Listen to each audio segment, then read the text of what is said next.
ओम नमः शिवाय, जय महाकाल। हम सबको पता है कि 24 अक्टूबर को दशहरा का बहुत ही पावन सा दिन है, जिसको हम लोग विजयदशमी के नाम से भी जानते हैं। तो मेरी तरफ से आप सभी को दशहरे की बहुत बहुत शुभकामनाएं, है ना। अगर आप बहुत दिनों से परेशान हैं अपनी किसी भी कामना को लेके, सारे उपाय करके देख लिए बट आपकी इच्छा नहीं पूरी हो रही है, तो ये वीडियो आपके लिए है। पूज्य गुरु जी की कथा से सुन के बहुत अच्छे से आपको बताऊंगा। बस 5 लौंग लेना है, छोटा सा उपाय करिएगा, आपकी सारी मनोकामना, सारी विशेष आपकी पूरी ज़रूर होंगी। ठीक है, वीडियो को एंड तक देखना, बीच में छोड़ना बिल्कुल भी नहीं। ठीक है, चलो समझते हैं। सबसे पहले हम लोग उपाय की बात करते हैं, जो कि हमें 5 लौंग से करना है। कहोगे भैया इसके बेनिफिट क्या हैं? इसके 2 बेनिफिट हैं। पहला बेनिफिट तो ये है कि आपकी कोई भी ऐसी बीमारी है जो बहुत दिनों से है, तो वो ख़त्म होगी। दूसरा, अगर आपके घर में क्लेश बहुत होता है, हमेशा लड़ाइयाँ बहुत होती हैं, तो इस उपाय को ज़रूर करेंगे। ठीक है, देखो समझते हैं। यहाँ पर आपको लौंग दिख रहा है, तो हमें 5 लौंग लेना होगा। ठीक है, ले लिया। साथ ही साथ आपको लेना होगा दीपक भी, और जो दीपक लोगे आपको मिट्टी का दीपक लेना होगा, उसमें घी डालना और आपको गोल बत्ती उसमें लगानी होगी। दीपक कितनी लोगे? 5 आपने लौंग लिए हैं, तो 5 आपको दीपक भी लेने होंगे। ठीक है, दीपक को लेना, लौंग को लेना और लेके पहुँच जाना महादेव के शिवलिंग के पास में।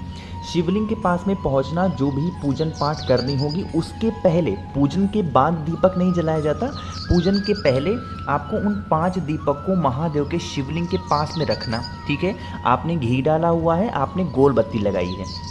आपको क्या करना है, उस दीपक को, अगर कोई भी व्यक्ति बीमार है तो उनका नाम और गोत्र बोल करके जला देना।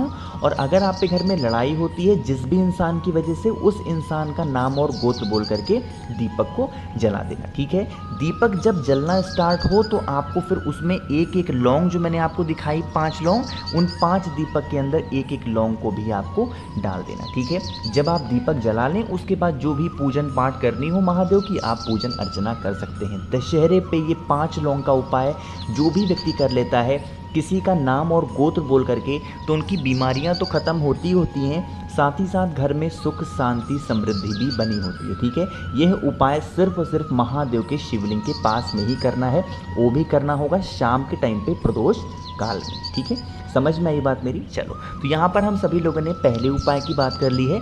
आगे बढ़ लेते हैं। इसी वीडियो में हम लोग अपने दूसरे उपाय, जो कि होगी मनोकामना पूर्ति के लिए, और वो उपाय भी हमें लौंग से ही करना है ना। चलो समझते हैं। अब यहाँ पर आपको जो लौंग दिख रहा है, हमें 5 लौंग नहीं लेने हैं, आपको लेने होंगे 7 लौंग। गिन करके कितनी लौंग लोगे? 7 लौंग लेना।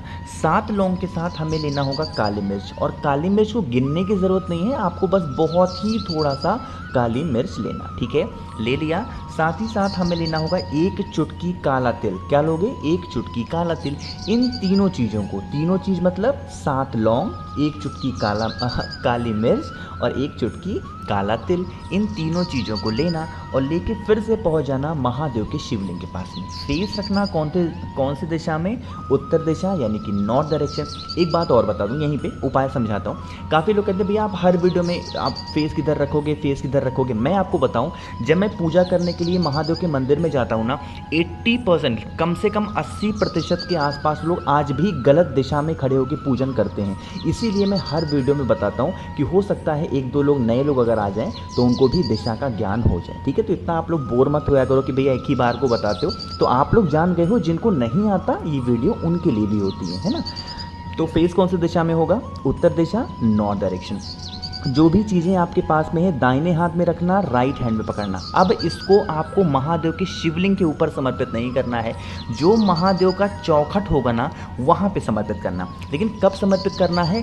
जब आप जल वगैरह सब कुछ महादेव के शिवलिंग के ऊपर समर्पित कर लें, आपकी पूजन अर्चना खत्म हो जाए, जब आप महादेव के शिवलिंग से बाहर निकल रहे हों, तो चौखट पे किसी भी साइड में उन तीनों चीज़ों को रख देना। अपनी कोई भी कामना, अपनी कोई भी विशेष को कह के आपकी सारी इच्छा, सारी मनोकामना महादेव पूरी ज़रूर करेंगे। ठीक है, समझ में आई बात? तो आप सभी को इस उपाय को ज़रूर करना चाहिए। दशहरे का पावन सा दिन है, तो इससे अच्छा मौका इस उपाय को करने का नहीं हो सकता। ठीक है, तो 2 उपाय की हमने बात कर ली है। आगे बढ़ते हैं इस वीडियो में हम लोग अपने तीसरे उपाय की, जो कि हमें दशहरे पे ज़रूर करना होगा। लेकिन अब एक छोटा सा काम आपको करना है, और वो है वीडियो को लाइक कर दीजिए, और जितने भी लोग मेरी इस आवाज़ को पहली बार सुन रहे हैं तो चैनल को सब्सक्राइब करेंगे। ठीक है, तो अब इस उपाय को भी समझ लेते हैं, लेकिन समझने से पहले आपको बता दूं कि इस उपाय के बेनिफिट क्या हैं, फ़ायदे क्या हैं। देखो, इसके कई फ़ायदे हैं, बहुत ज़्यादा फ़ायदा है। पहला फ़ायदा तो ये है कि अगर आपके घर में धन संपदा की बहुत कमी रहती है, माता लक्ष्मी का वास नहीं है,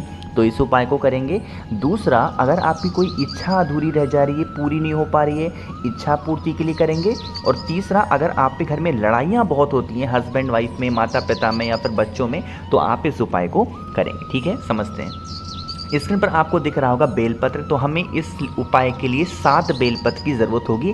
कहोगे भैया हमें एक नहीं मिलते, अब 7-7 बता देते हो, तो परेशान मत हो। आप जाना महादेव के शिवलिंग के पास में, जो बेलपत्र महादेव के शिवलिंग के ऊपर चढ़ी हो उस बेलपत्र को उठाना और धुल करके इस्तेमाल करो। ठीक है, तो 7 बेलपत्र लेना। इन 7 बेलपत्र के साथ हमें लेना होगा पीला चंदन। बहुत लोग मैसेज करते हैं भैया हमारे पास अष्टगंध है, तो बिल्कुल आप अष्टगंध का भी इस्तेमाल कर सकते हैं। ठीक है, पीले चंदन को छोटी सी कटोरी में लेना और इसका एक गाढ़ा सा पेस्ट बनाना, बहुत लाइट सा नहीं, एक गाढ़ा सा पेस्ट बनाना। ठीक है, पेस्ट बनाने के बाद जो 7 बेलपत्र आपके पास में है, उन 7 बेलपत्र की जो बीच वाली पत्ती आपको दिख रही है, इसी पर आपको श्री शिवाय नमस्तुभ्यम का ध्यान करते हुए सभी की सभी बेलपत्र पर आपको ऐसे थोड़ा सा ज़्यादा मात्रा में आपको पीला चंदन लगाना होगा। ठीक है, लगा दिया। लगाने के बाद लेके पहुंच जाना महादेव के शिवलिंग के पास में। शाम के टाइम पे प्रदोष काल में, दशहरा तिथि पर शाम के टाइम पे प्रदोष काल में महादेव के शिवलिंग के पास पहुंचना। ठीक है, फेस रखना उत्तर दिशा, नॉर्थ डायरेक्शन। 7 बेलपत्र है, उन 7 बेलपत्र को 7 जगहों पे समर्पित करना होगा। नियम समझेंगे, क्रम समझेंगे। सबसे पहली जो बेलपत्र समर्पित करोगे वह समर्पित करेंगे भगवान गणेश के स्थान पे। बिल्कुल सीधा सीधा रखना, जिस साइड आपने चंदन को लगाया है वो भाग शिवलिंग को टच होना चाहिए। ठीक है, बात आई समझ में।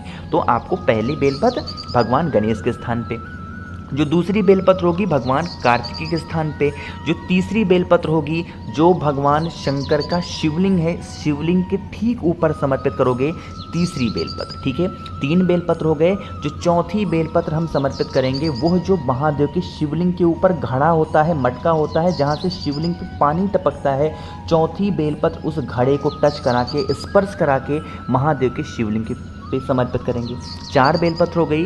जो 5वीं बेलपत्र है चंदन लगी हुई, जो महादेव की सबसे प्रिय पुत्री हैं, जिनको वो बहुत प्रिय करते हैं, बहुत प्रेम करते हैं, उनका नाम है माता अशोक सुंदरी। उनके स्थान पे 5वीं बेलपत्र होगी, जिसकी डंडी होगी बाहर की तरफ और पत्ती होगी महादेव की तरफ, है ना। 5 हो गए। जो 6वीं बेलपत्र होगी वह समर्पित करोगे माँ जगत जननी जगदम्बा, माँ पार्वती के स्थान पे, जिसको हम लोग हस्त कमल भी बोलते हैं। 6वीं बेलपत्र माता पार्वती के स्थान पे।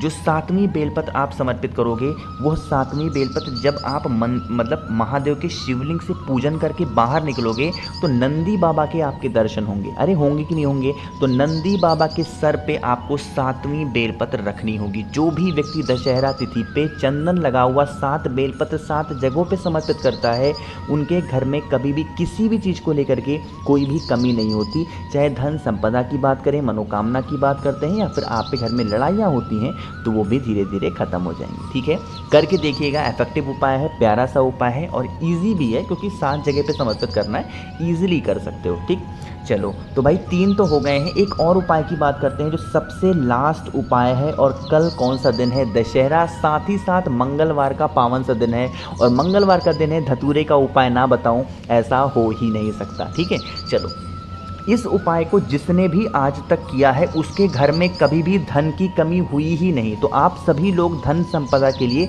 इस उपाय को करेंगे। स्क्रीन पर आपको धतूरा दिख रहा है, तो इस धतूरे को इस तरीके से लेना और इसको आधे से फाड़ देना, काट देना, चक्कू से, ब्लेड से या फिर हाथों से तोड़ देना। जब तोड़ोगे तो क्या निकलेगा? इसका कुछ ऐसे बीज निकलेगा। अरे निकलेगा कि नहीं निकलेगा? तो हमको इस उपाय के लिए सिर्फ और सिर्फ बीज से मतलब है। आप ये जो इसका छिलका देख रहे हो, इस छिलके को उठा के किसी पेड़ वगैरह के नीचे डाल देना। छिलके को समर्पित नहीं करना है, सिर्फ इसके बीज को लेना और लेके चले जाना महादेव के शिवलिंग के पास में। मंगलवार के दिन शाम के टाइम पे प्रदोष काल में, सुबह इस उपाय को नहीं कर सकते, शाम के टाइम पे प्रदोष काल में। ठीक है, जो आपके पास में धतूरे का बीज है वो महादेव के शिवलिंग के ऊपर समर्पित करेंगे और उसके ऊपर आपको 1 लोटा जल समर्पित करना होगा। श्री शिवाय नमस्तुभ्यम का ध्यान करते हुए समर्पित कर देना। जिस भी चीज़ की कमी हो आपके घर में, जिस चीज़ की आपको पास ज़रूरत हो, उसकी कामना करेंगे। जो जल बहता हुआ जलाधारी से नीचे गिरेगा, इस जल को अपने दाहिने हाथ में लेना, आँखों को बंद करके बस एक एक बूंद अपने दोनों आँखों पर लगा लेना। आपकी सारी विशेष, सारी इच्छाएं महादेव पूरी ज़रूर करेंगे। ठीक है, करके देखिएगा। प्यारा सा उपाय था, अच्छा सा उपाय था, तो आप सभी को ज़रूर करना चाहिए। ठीक है, तो कोशिश की मैंने बहुत प्यार से आपको समझाने की। वीडियो पसंद आई हो तो लाइक करिएगा। कुछ पूछना हो, नहीं समझ में आया, नीचे कमेंट सेक्शन में पूछें। और जितने भी भाई बहन इस आवाज़ को पहली बार सुन रहे हैं, अचानक से चैनल पर आ गए हैं, तो चैनल को सब्सक्राइब करेंगे। ओम नमः शिवाय, जय महाकाल।